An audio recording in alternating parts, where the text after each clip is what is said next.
Welcome to Community Watch, and today we will be discussing the Youth Success Academy.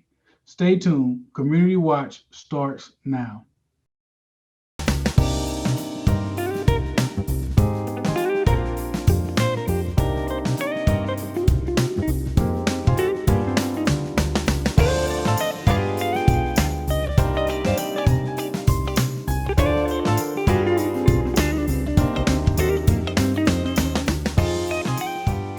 Welcome to Community Watch. Greg, how are you?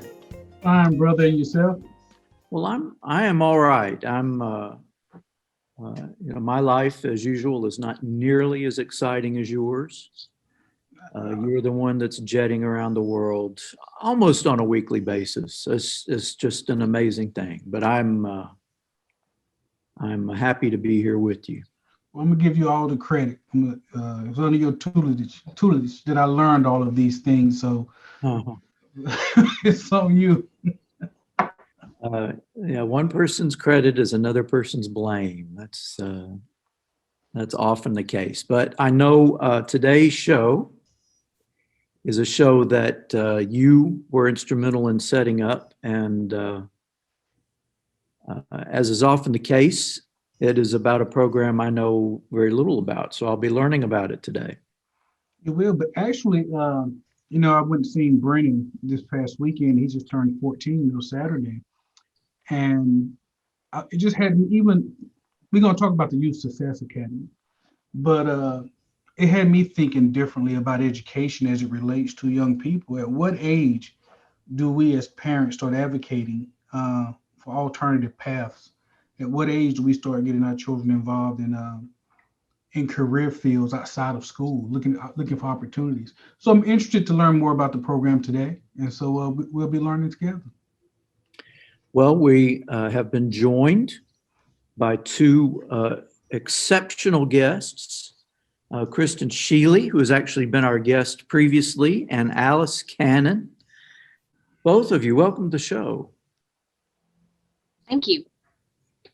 All right, so I am starting from a place of knowing nothing, absolutely nothing, which is not new to anybody. So if you could kind of explain what the Youth Success Academy is, and we'll go from there. All right. So our Youth Success Academy has a lot of different components. Our main component is a GED program.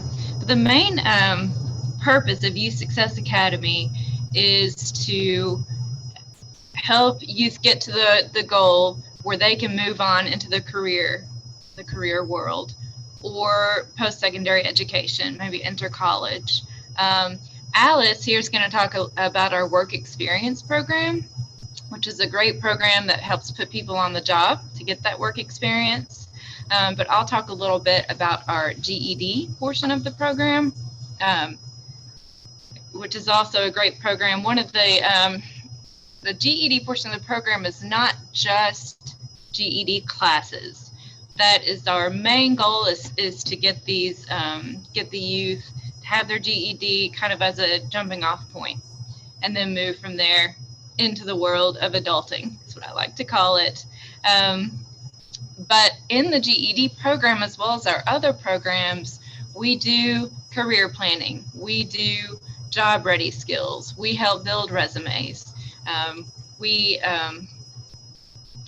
even after individuals leave our program, that get their GED, if they graduate, we follow them for a year throughout their goals as they're meeting their goals. So if they do end up wanting to go to college, we can help them with their financial aid application, the college application. If they need help updating their resume or job interview tips, we can help with that. We kind of hold their hand through that process after they've gotten their GED, after they graduate from our program. So that's something that we're really proud of, is it's not just get your GED and get out. We really are more than just an educational program. It's more life skills and career readiness is a major part of the GED portion of the program. And what age group are we talking about? Our GED program is open to people ages 16 to 24. The other programs are available for 18 to 24-year-olds, but the GED program specifically starts at 16-year-olds. And this year, the past year has been really hard with COVID and the students switching from virtual to in school back to virtual. And especially virtual learning is not for everybody. We already knew that the 4-year high school path wasn't for everybody, especially for students that want to go into a technical, to a trade kind of field.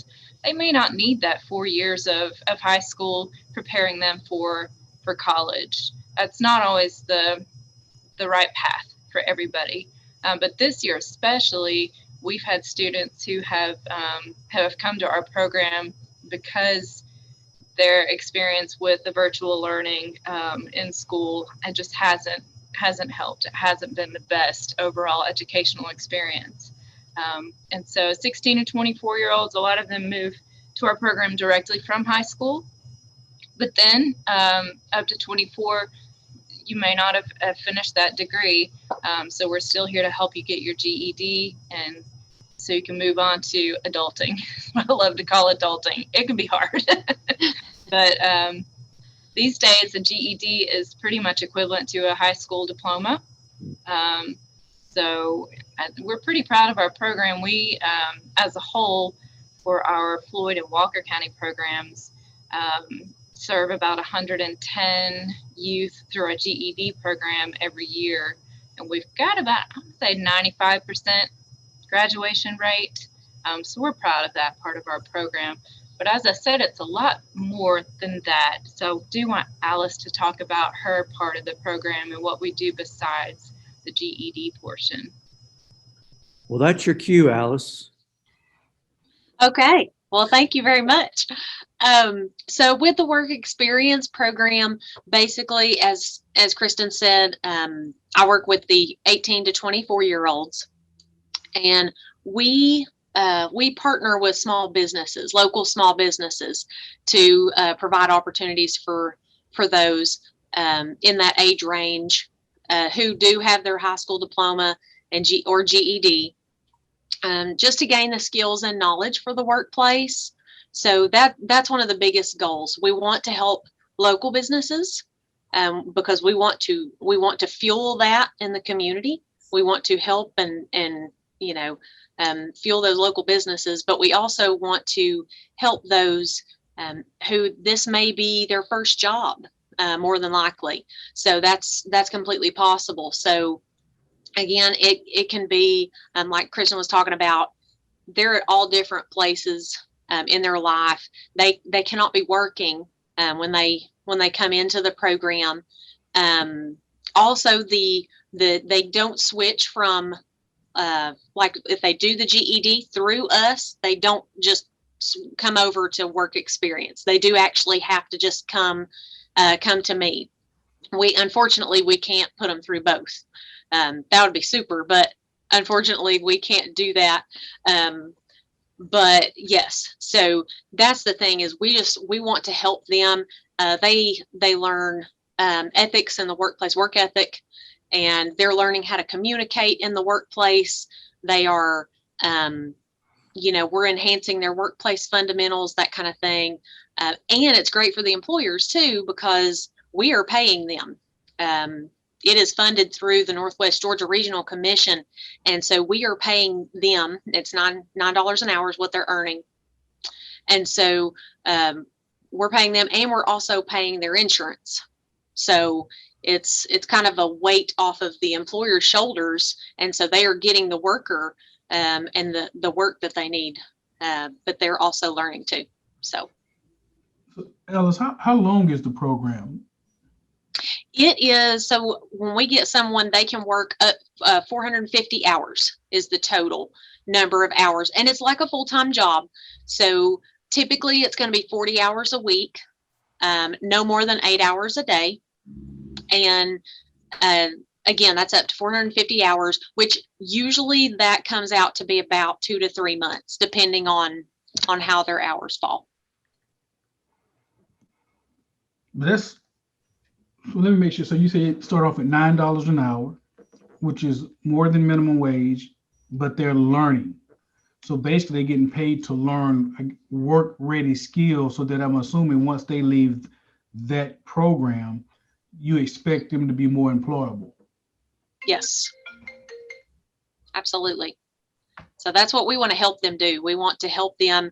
And even something as simple as once they're done, they will have, if they do a great job, and this is what I tell them when they go into it, if they do a great job, then they're going to have a good reference. If they go on to do something else, even if they go to school, if they decide to do something else, then there they have a reference. So. One thing, Miss LaDonna Collins used to work with Youth Success, and she's now with the Rome Fully Commission on Children and Youth. She had work experience participant with her at the Commission on Children and Youth that she ended up hiring on. So that's another possibility. You can impress your employer so much that they just want to keep you. They're willing to pay you then. Mm-hmm. Well, it's almost like for them, it's almost like a free trial.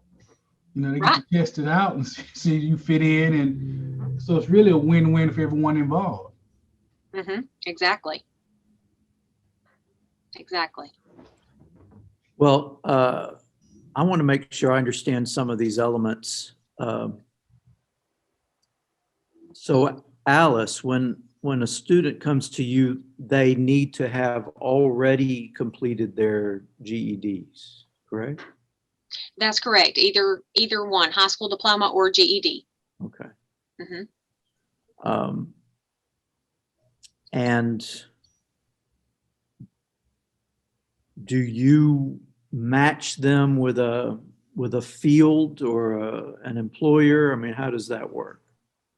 Yes, what I do is a lot of times we have them do it's kind of like a little quiz, I guess, just to kind of feel out. It's called Career Scope, and it basically gives an idea of to kind of pinpoint what their interests are, what they're good at, things they're interested in, different kind of things like that, so that if they don't know, now some participants already know. So they know coming in, yes, I would like to work at a local boutique, or I would like to work at a hands-on job, just different things. But yes, I do whatever I can to try to find something that matches what they're looking for or what they're interested in, so that they can kind of get an idea of what that involves. So. All right, and so how many? I mean, y'all are calling them youth, but really we're talking about young adults. Mm-hmm. How many have you got in your part of the program? Currently, I've only had a couple right now. Now we have a total in the work experience program. There's only a total of 45 slots for the year available. And so I definitely have plenty of slots. I have got plenty of slots to fill. So I've got, I would say, about 45 right now that I could fill for sure. So working on getting that done. And another thing I didn't mention about the employer that is helpful for them, they can actually interview the participant that we are, that we're trying to work with. They can actually interview them to make sure that it's a good fit for both sides. Well, we're coming up on our break. When we come back, we'll find out more about this program and hopefully fill up all of your slots for you. Yes. So don't go away. For 50 years, Georgia Highlands College has been a community that takes charge. At GHC, we have a mission to provide access to an outstanding education, meeting the career needs of the region, and helping our communities thrive. Every student we graduate becomes a celebration we never forget. We are more than Chargers. We are Chargers taking charge for 50 years and beyond. Welcome back to Community Watch. We are having a conversation with Kristen Sheely and Alice Cannon, who are involved in the Youth Success Academy, the GED portion and the work experience portion.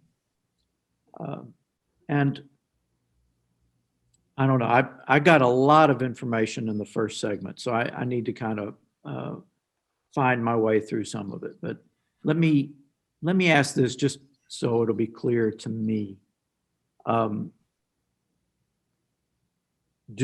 Is it possible for a student to go into your GED program, complete successfully, and then shift to the work experience program after that?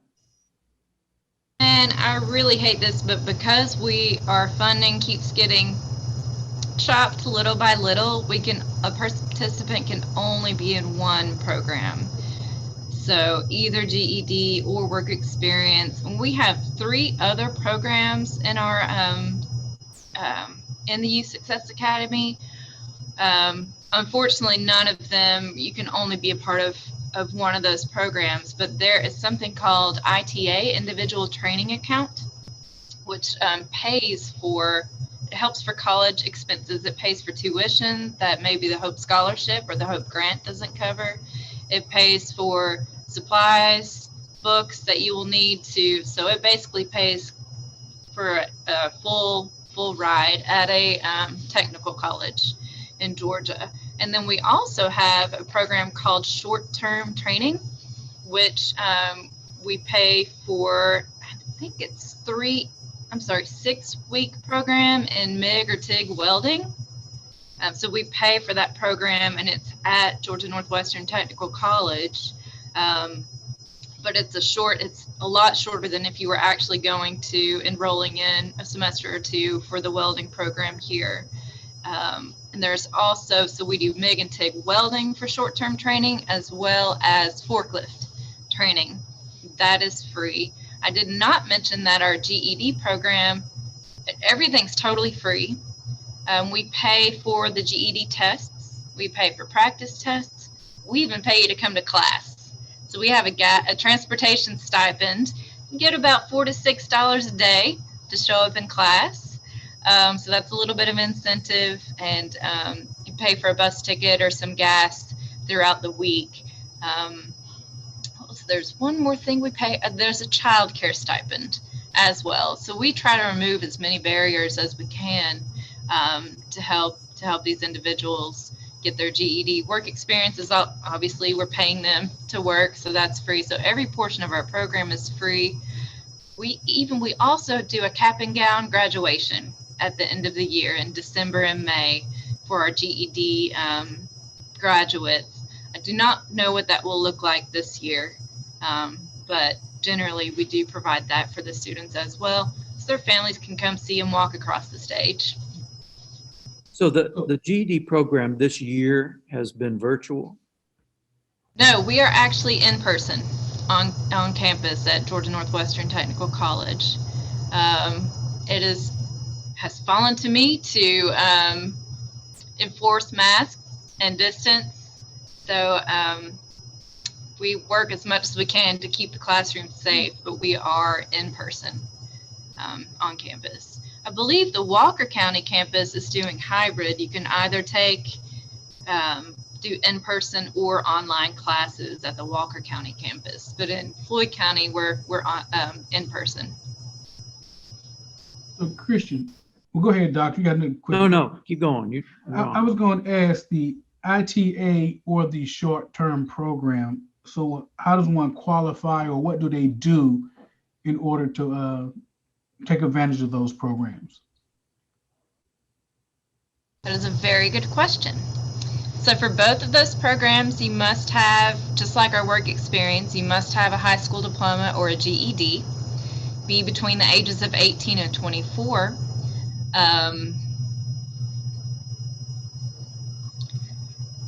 And I think those are the only the only eligibility requirements.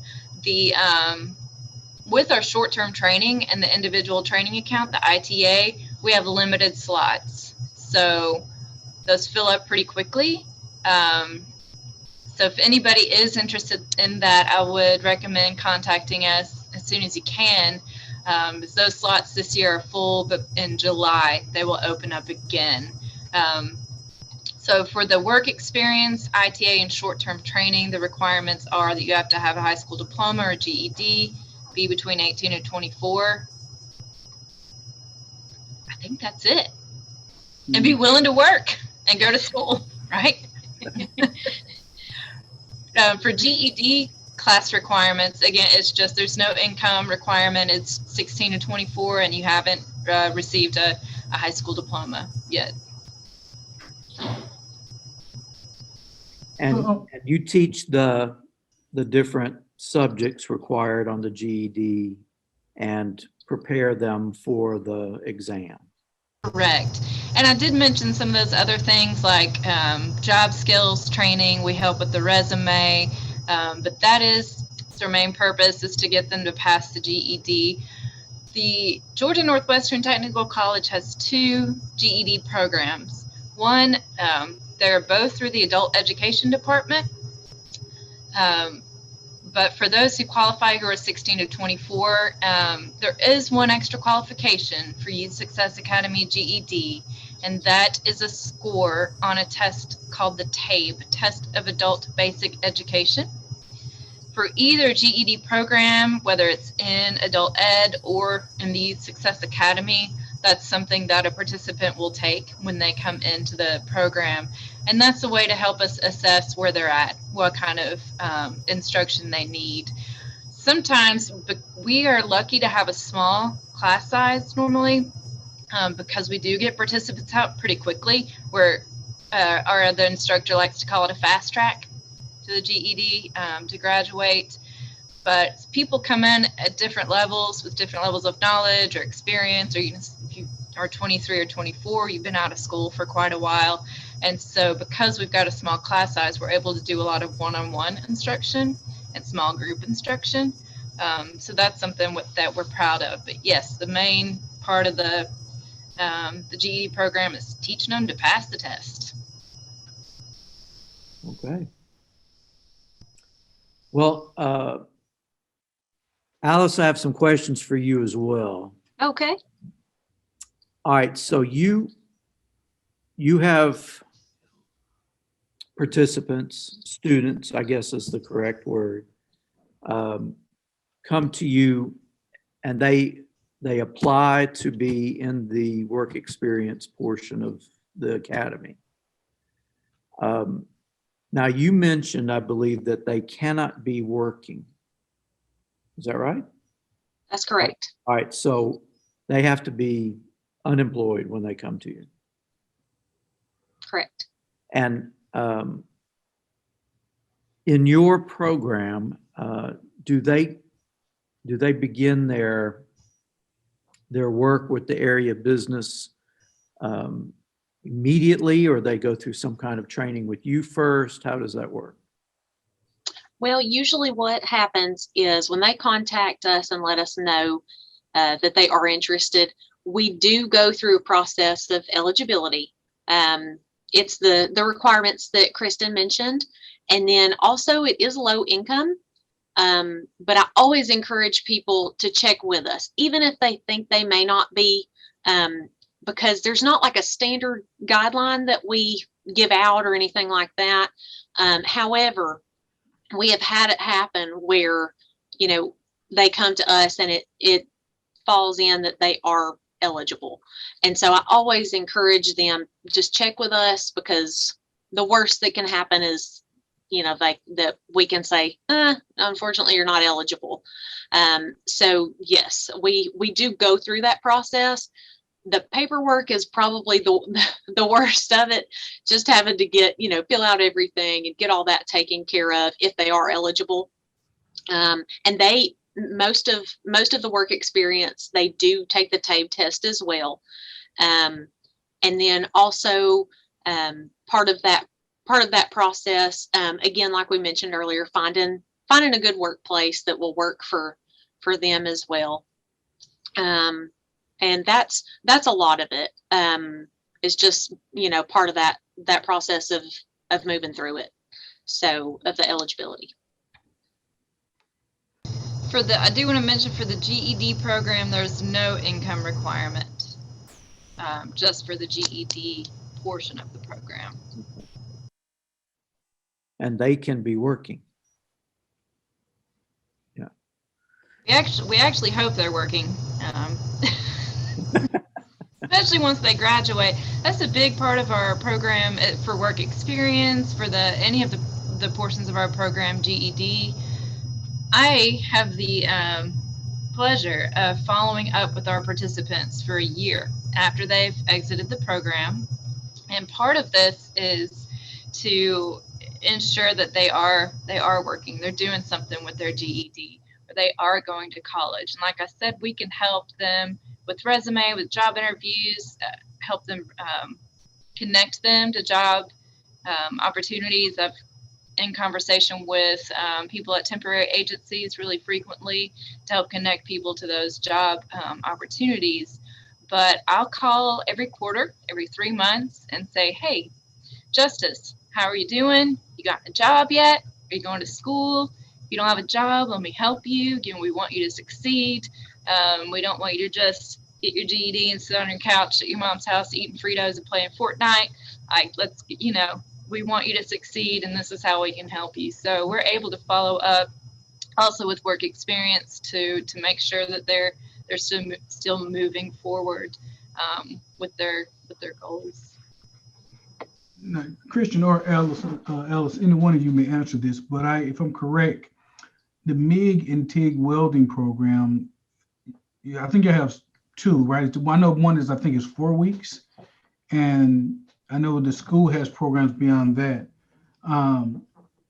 With the MIG and TIG welding program, so once they leave, if they complete that program, are they eligible or are they certified so they can go out now and get like a basic entry-level job welding?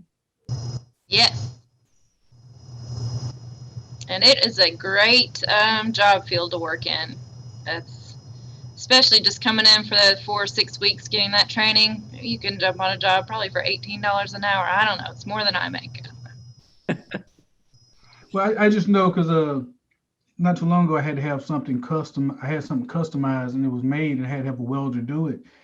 And there was quite a few welders. I didn't know any, so I just started calling people I Googled. And there was quite a few that just said right now they're too busy. Like they could do it, but it would be 6-8 weeks before they could get to it. And this was something I wanted pretty quickly. So I know there's a lot of work out there for welders. And the fact there's a high demand. You can you can begin that training, and in 4 to 6 weeks you can now be on the job. I just think it's an awesome opportunity for our community.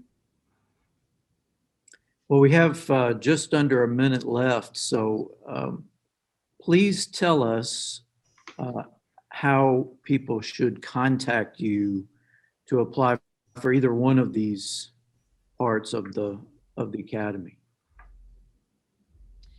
For the work experience, you can reach out. You can reach out either by email or by phone.